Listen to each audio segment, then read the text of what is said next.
Assalamualaikum warahmatullahi wabarakatuh. Bertemu lagi hari ini pada mata pelajaran Akidah Akhlak.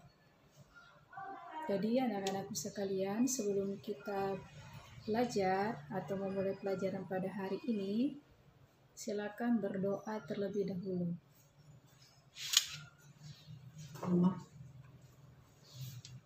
Sudah? Nah, yang sebelumnya kita sudah mempelajari bagian A, pelajaran ke-7, yaitu kalimat thayyibah ta'awuz. Nah, pada hari ini kita akan pindah pada bagian B, yaitu waktu mengucapkan kalimat ta'awuz.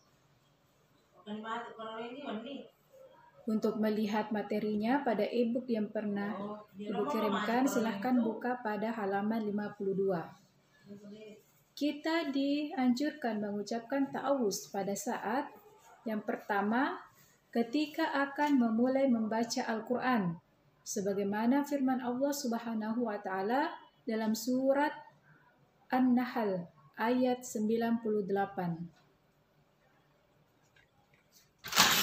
yang mana berbunyi, A'udzu billahi minasyaitonir rajim. Fa idza qara'tal Qur'ana fasta'iz billahi minasyaitonir rajim. Yang artinya, apabila kamu membaca Al-Quran, hendaklah kamu meminta perlindungan kepada Allah Subhanahu wa Ta'ala dari setan yang terkutuk. Surah An-Nahl ayat 98. Itu tadi yang pertama. Yang kedua, ketika akan melaksanakan sholat. Nah, ketika kita ingin melaksanakan sholat, sebaiknya membaca ta'awuz terlebih dahulu, yaitu a'udzubillahi minasyaitonirrajim. Kemudian, yang ketiga, ketika memulai berdoa dan berzikir. Nah, anak-anakku kan biasa berdoa. Jadi adab kita sebelum berdoa itu membaca ta'awuz terlebih dahulu untuk meminta perlindungan kepada Allah dari godaan setan yang terkutuk. Kemudian bagian yang keempat, yaitu ketika hati kita merasa tidak tenang dan takut kepada tempat-tempat tertentu. Nah, tentu kita di sini harus membaca ta'awuz pada saat mengunjungi tempat-tempat yang baru. Misalnya pada saat anak-anakku pergi rekreasi. Misalnya saja pergi rekreasi ke Leja. Ke Leja itu kan banyak pohon-pohon. Jadi saat memasuki tempat wisata tersebut, anak-anakku sebaiknya membaca ta'awuz terlebih dahulu untuk meminta pertolongan kepada Allah.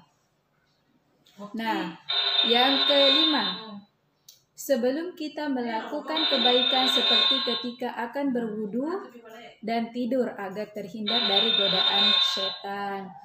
Jadi sebelum berwudu pun kita harus membaca ta'awuz. Yang jelas-jelas kita akan menghadap kepada Allah, kan ya, berdoa. Kemudian saat akan tidur, kalau saat akan tidur kita harus membaca ta'awuz. Kenapa membaca ta'awuz? Karena saat kita tertidur, alam bawah sadar kita itu sudah tidak kita sudah tidak berpikir lagi. Jadi untuk menghindari hal-hal yang tidak diinginkan, maka anak-anakku sebaiknya sebelum tidur membaca ta'awuz terlebih dahulu. Kenapa sih kita harus membaca ta'awuz? Nah, ada beberapa manfaat saat kita mengucapkan kalimat ta'awuz, yaitu yang pertama, melindungi diri dari segala kejahatan. Tentu kan kita tadi sudah berdoa memohon pertolongan kepada Allah agar terhindar dari segala bentuk keburukan. Kemudian yang kedua, menghilangkan nafsu amarah. Nah, yang suka marah-marah sebaiknya membaca ta'awuz dulu ya, agar rasa marah dalam diri kita itu Allah segera angkat. Hilangkan dari hati kita sehingga kita menjadi tenang kembali. Kemudian yang ketiga, menimbulkan ketenangan hati. Nah, ini tadi ya sempat dibahas pada poin kedua, yaitu menghilangkan nafsu amarah. Nah, amarah ini kalau kita membaca ta'awuz maka hati kita akan kembali tenang. Nah, bagaimana? Apa masih ada yang belum jelas? Jika ada yang belum jelas, silakan ditanyakan ya. Cukup sekian untuk hari ini. Ibu akhiri dengan Assalamualaikum warahmatullahi wabarakatuh.